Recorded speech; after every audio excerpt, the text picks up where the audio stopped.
Est-ce que vous vous êtes déjà demandé pourquoi les Américains sont si différents de nous? Dans cette vidéo, je vais aborder 7 différences majeures entre le mode de vie, le comportement et les mentalités entre les Français et les Américains. Allez, c'est parti. Tout d'abord, on va parler de politesse et de relationnel. Aux États-Unis, le relationnel, il est beaucoup plus direct et positif. On sourit souvent, on dit souvent « How are you ?» Comment tu vas?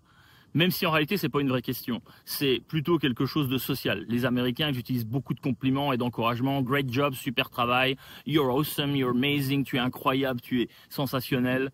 En France, on est beaucoup plus réservé et parfois, c'est perçu comme être plus froid ou plus critique. On utilise beaucoup le vouvoiement, on a une politesse beaucoup plus formelle. Les Français trouvent ça trop, le côté américain, et parfois pas assez sincère. Alors en réalité, pour les Américains, c'est juste une norme sociale.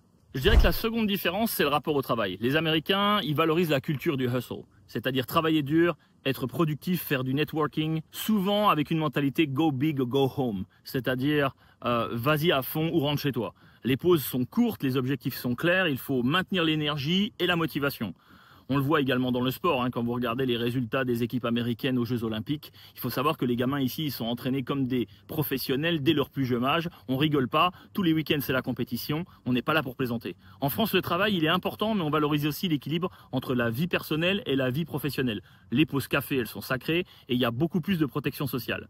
En fait, aux États-Unis, c'est courant de parler de son job dès la première rencontre, et en France, on préfère aborder d'autres sujets. Parlons maintenant de l'importance du service client. Le service client aux États-Unis est généralement soigné. Sourire, accompagnement personnalisé, avec un suivi après achat. Même si ça s'est dégradé ces dernières années, il est encore très courant de pouvoir retourner des appareils ou des achats plusieurs semaines, voire plusieurs mois après acquisition. Les commerçants cherchent vraiment à satisfaire le client, d'autant que nous sommes dans la culture du tip, c'est-à-dire le pourboire, qui est largement obligatoire avec un minimum de 15%, je vous dirais. En France, le service il est plus froid, il est plus administratif et les clients sont plus souvent habitués à se débrouiller tout seuls. En Floride, si tu dis au serveur c'est ton anniversaire, souvent il va t'offrir un dessert.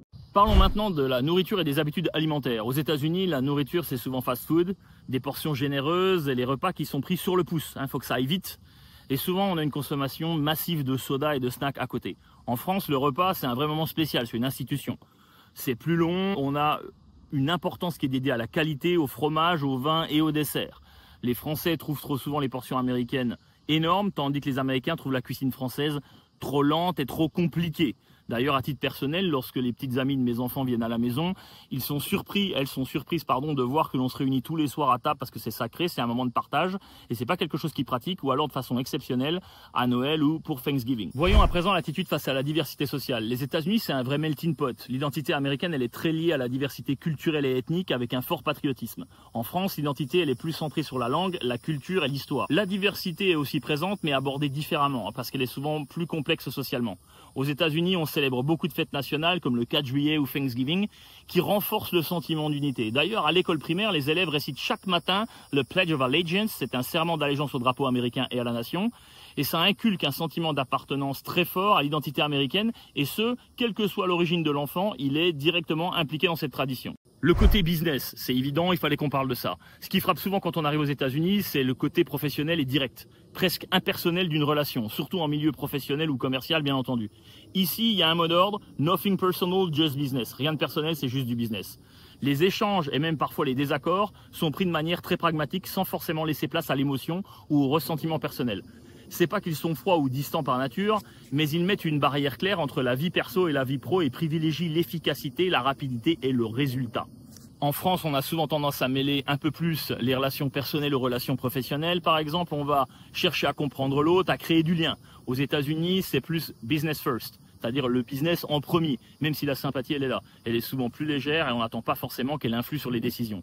Cette attitude peut sembler un peu distante ou froide, mais pour un Français, pour un Américain, en revanche, c'est juste la manière naturelle de faire avancer les choses rapidement et sans embâche. Alors ça peut nous choquer parce que même dans une relation commerciale non professionnelle, type Le Bon Coin, Marketplace ici, donc Craigslist, des choses comme ça, si vous avez quelqu'un qui vend quelque chose et vous lui dites je viens, je te l'achète 20$, vous arrivez une heure après, il l'a vendu 25$, nous on va penser qu'il n'a pas de parole parce qu'il a pris un engagement moral avec nous, mais en réalité, nothing personal, just business. Enfin, je voulais absolument parler de ça parce que c'est rare qu'on communique là-dessus, mais les Américains parlent d'argent comme on parle de la météo. Vraiment, il n'y a pas de tabou, pas de gêne.